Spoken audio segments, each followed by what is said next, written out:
నేను వెళ్ళి దేవుడి దర్శనం చేసుకుని వస్తాను.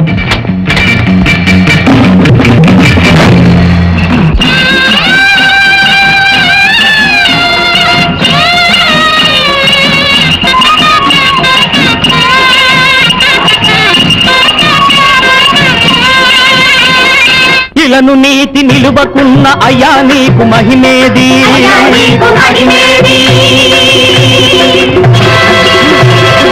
ధర్మ నిరతి గెలువకున్న దేవా నీకు శక్తేది,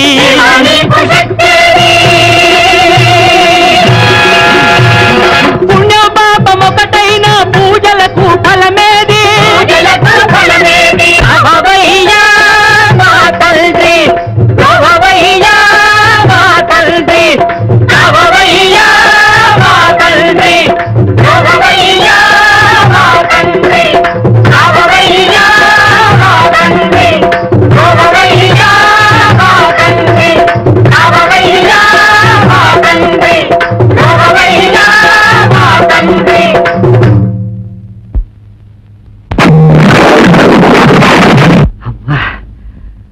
భగవంతుడా, నిన్ను నమ్ముకున్నందుకు నన్ను చల్లగా కాపాడావు నాన్న. మమ్మల్ని కూడా కాపాడాడు మామయ్య. సుమతి, హఠాత్తుగా కారు మండిపోయింది మామయ్య. అయ్యో నీకేం ప్రమాదం ఏం ప్రమాదం జరగలేదు నాన్న. సమయానికి సుమతి గండం తప్పించింది. ఏదో భగవంతుని వల్ల బ్రతికి బయటపడ్డాం. అందుకే దర్శనం చేసుకోవడానికి వీరిని కూడా తీసుకొచ్చాను. మంచిది పాప. మామయ్య, బయలుదేరినప్పటి నుంచి అడుగడుగున అపశకునాలే ఎదురవుతున్నాయి. అందువల్ల మా కాశ్మీర్ ప్రయాణం మానుకున్నాం. పదండి వెళదాం. అవునా అన్న, సుమతి చెప్పిందే కరెక్ట్. పోదాం పదండి. నాగభూషణం, సుమతి, నీ పన్నాగం ఈ కోడలి పిల్ల ఎలా పటాపంచలు చేయగలిగిందో చూశావా? అప్పుడే ఏమైంది? ఇది మొదటి ప్రయత్నమే. ముందుంది ముసళ్ల పండుగ.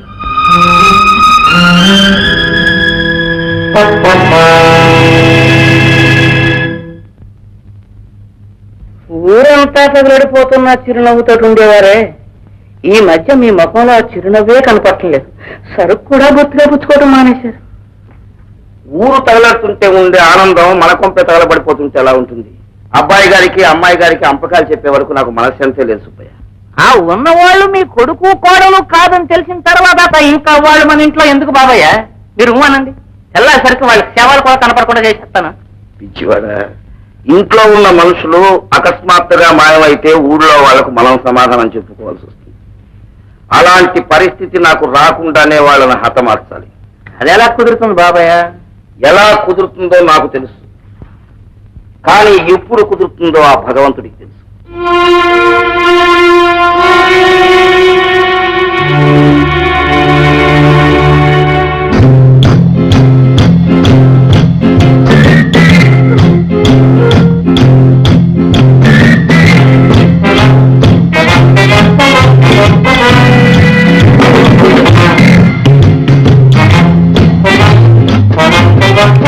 హలో ప్రెసిడెంట్ గారా, నేను శశిభూషణ్ గారి కోడలు సుమతిని మాట్లాడుతున్నాను. మా మామగారు చాలా ప్రమాదంలో ఉన్నారు. మీరు త్వరగా రావాలి. Hello, municipal గారిలా? ఓ, మీరే మాట్లాడుతున్నారా? నేను సుమతనండి. మా మామగారి పరిస్థితి బాగాలేదు. నాకు భయంగా ఉంది. మీరు త్వరగా రావాలి.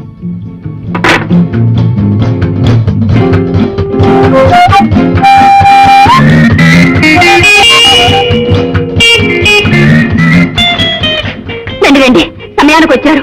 నేనంత చెప్పినా వినకుండా మా మామగారు తలుపులు వేసుకుని బిస్కీ తాగుతున్నారు. ఏమిటి తాగుతున్నారు? ఏమిటమ్మా చెప్పేది? నిజమేనండి, అదే పనిగా సాయంకాలం నుంచి తాగుతున్నారు. అందుకే మిమ్మల్ని అందరినీ పిలిపించాను. మీరైనా వారికి నచ్చ చెప్పి వారి పరువు కాపాడండి. మా ఇల్లు నిలబెట్టండి, మీకు పుణ్యం ఉంటుంది. మావయ్య, మావయ్య, మిమ్మల్ని చూడటానికి పెద్దలందరూ వచ్చారు. మావయ్య, తలుపు తీయండి. ఏమిటి దావరంతా ఇలా దయచేశారు? రండి రండి.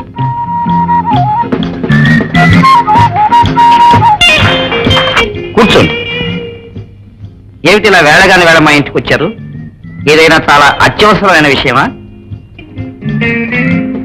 ఏం చెప్పాలో ఎలా చెప్పాలో మాకు అర్థం కావట్లేదు. నేనే మీరందరినీ ఫోన్ చేసి పిలిపించాను మావయ్య. ఎందుకు పాప? మీరు బిస్కీ తాగడం చూసి వారితో వద్దని చెప్పిద్దామని పిలిపించాను. రామ, నేను విస్కీ తాగుతున్నానా? ఆ వాసన అంటేనే నాకు గిట్టదే. మరి ఈ సీసా? ఈ సీసాను గురించే. ఇందులోది పుట్టతేనే పాప, ఆరోగ్యానికి మంచిదని డాక్టర్ చెప్పారు.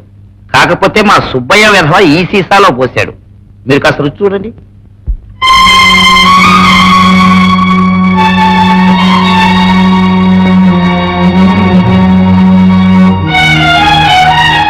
నువ్వు కూడా పట్టు పాప, ఆరోగ్యానికి మంచిది. పట్టు పాప.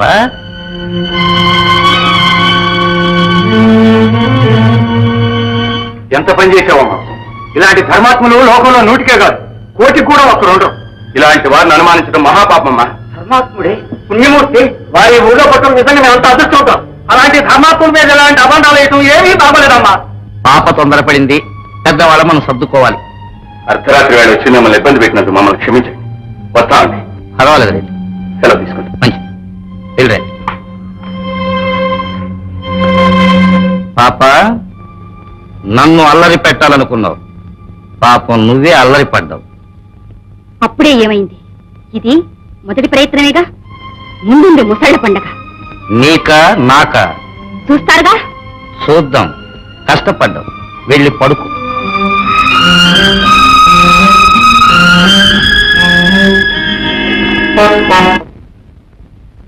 తాడి చెట్టు కింద కూర్చుని పాలు తాగినా అది కల్లేని చెబుతుంది లోకం. వాడు విస్కీ తాడు నా కళ్ళారా చూసి అందరినీ పిలిపించాను. వాడు యుక్తిగా సీసా మార్చేసి అది తేనెను అందరినీ నమ్మించేశాడు. మనిషినే మార్చగలిగిన వాడికి సీసా మార్చడం ఒక లెక్క. మనం మొదట్లోనే ఓడిపోయాము. మంచికి కలిగే ఓటమి శాశ్వతం కాదు, అలాగే వంచనకి కలిగే విజయం కూడా శాశ్వతం కాదు. ఆ మొట్టించడానికి నేను ఒక కొత్త ఎత్తు వేసించాను. అదేటో నాకు చెప్తే జరిగేది జరగంది ఇప్పుడే చెప్పేస్తాను. మీ అమ్మగారు చెప్పిన కథలో ఒక ముఖ్యమైన పాత్ర ఉంది, గుర్తుందా? ఎవరిది? నాగభూషణం నయవంచకుడని తెలియక తన సర్వస్వం అతనికే అర్పించి భర్త బ్రతికే ఉన్నప్పుడు మాంగళ్యానికి నోచుకొని అభాగ్యురాలు మీ పిన్ని. మా పిన్నె? అవును. ఆ లక్ష్మమ్మ గారు ఎక్కడున్నారో నేను తెలుసుకుని ఆమెను ఇక్కడ తీసుకొస్తే ఎలా ఉంటుంది?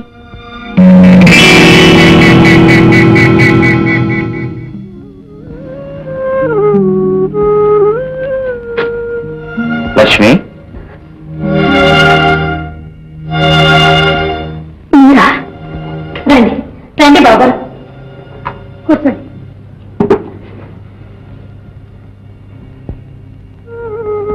నాగభూషణం నిన్నే కాదు లక్ష్మి, మనందరినీ దుఃఖ సాగరంలో ముంచి వెళ్ళిపోయాడు. అబ్బాయి రాజెక్కడ? కొట్టుకెళ్ళాడు, ఇప్పుడే వచ్చేస్తాడు బావగారు. మొన్న వచ్చాడు, కాస్త కఠినంగా మాట్లాడాను, నీకేమైనా చెప్పాడా? లేదండి, మీ దగ్గరకు వచ్చినట్లు కూడా నాతో చెప్పలేదు. అదుపులో పెట్టేవాళ్ళు లేకపోతే వీడు కూడా నా తమ్ముడు నాగభూషణం లాగా ఎక్కడ చెడిపోతాడోనని డబ్బు అడిగినా లేదు పొమ్మన్నాను. సరే, మీరంతా ఏదో చాలా అప్పుల్లో ఉన్నారని చెప్పాడు రాజు, ఏమాత్రం ఉంటుంది? అది నాతో చెప్పడానికి ఏం లక్ష్మి, ఇదిగో ఈ డబ్బు పెట్టి ఉన్న అప్పులన్నీ తీర్చేయండి, అక్కడికి వచ్చేయండి. అక్కడ మీకోసం ఒక చిన్న ఇల్లు కూడా కొని పెట్టించాను. అక్కడికి వచ్చి మీకు బరువుగా ఉండే కంటే ఇక్కడే ఉంటాం బావగారు. నీ భర్తతో గడిపిన ఇంట్లోనూ ఉండలేవని నాకు తెలుసు లక్ష్మి, అందుకే సామర్ల కోటలో మరో ఇల్లు కొని పెట్టించాను. సామర్ల కోటలోనా? అవును లక్ష్మి, అక్కడ మన పొలాలు చూసుకుంటూ మీరిద్దరూ ప్రశాంతంగా ఉండొచ్చు. మీకేం అభ్యంతరం లేదుగా? లేదండి. అయితే ఇవాళ రాత్రి మేలుకే బయలుదేరండి, అక్కడ చేరగా నాకు ఉత్తరం రాయండి. వస్తాను లక్ష్మి. అలాగేనండి. ఏంట్రా రాజు, నా మీద కోపమా? లేదు మేడం. చెప్పవలసినంత అమ్మతో చెప్పాను, ఆ ప్రకారం చేయండి. అలాగే మేడం. వస్తాను లక్ష్మి, వస్తాను నేను.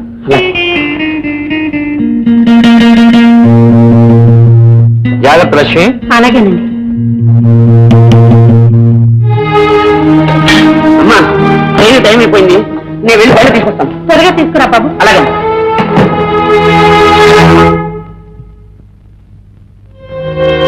నమస్కారం అమ్మా. రంగయ్య, బాగున్నావు రంగయ్య? బాగున్నానమ్మా. ఏమిటమ్మా మూటా ముల్లే సర్దుతున్నారు? సామర్ల కోట వెళ్తున్నాం. రామర్ల కోట? అమ్మా, ఈయనవరమ్మా? ఇతను మన కుటుంబానికి ఎంతో సహాయం చేసిన పుణ్యాత్ముడు నాయన. ఇలాగా? నమస్కారం సార్. నేను సార్ని కాదు బాబు, మీ ఇంటి నౌకర్ని. రంగయ్య, ఈ అమ్మాయి ఎవరు? మీ అమ్మాయా? అయ్యో, నా తెలివి తెల్లారినట్టే ఉంది, చెప్పడం మర్చిపోయాను. ఒక విధంగా ఈవిడ మీ కోడలమ్మ గారు. ఏంటి నువ్వు చెప్పేది? నేను చెప్పదలుచుకున్న వార్త నీకు ఆశ్చర్యంగానే ఉండొచ్చు, కానీ ఇన్నాళ్ళు చీకట్లో ఉన్న నిజం తెలిస్తే మీరెంతో ఆనందిస్తారు. మీ నుదుటి కుంకుమ పోలేదమ్మా, మీరు సుమంగలే. చిన్నయ్య గారు చనిపోలేదమ్మా, బ్రతికే ఉన్నారు. నిజమేనమ్మా, మీ భర్త నాగభూషణం గారే శశిభూషణం గారిలా చలామణవుతున్నారు. ఈ విషయం మీకు ఎప్పుడో తెలియజేద్దాం అనుకున్నానమ్మా. తగిన సాక్ష్యాలు దొరక్క రాలేకపోయాను. ఈనాడు రుజువు చేయడానికి కావాల్సిన ఆధారాలన్నీ మా దగ్గరున్నాయి.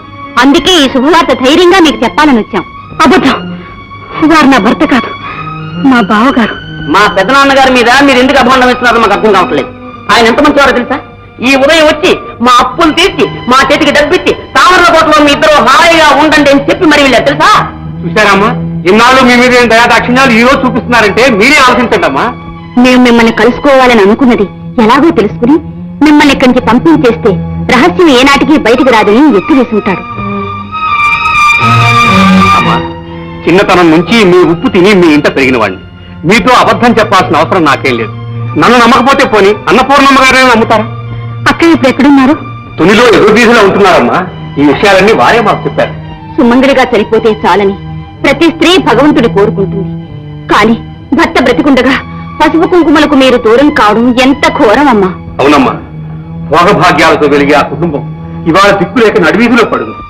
మీరు దయచేసి మాతో సహకరిస్తే ఆ కుటుంబం బాగుంటుంది, మీ పసుపు కుంకుమలు మీకు దక్కుతాయి. ఆలోచించండి అమ్మా.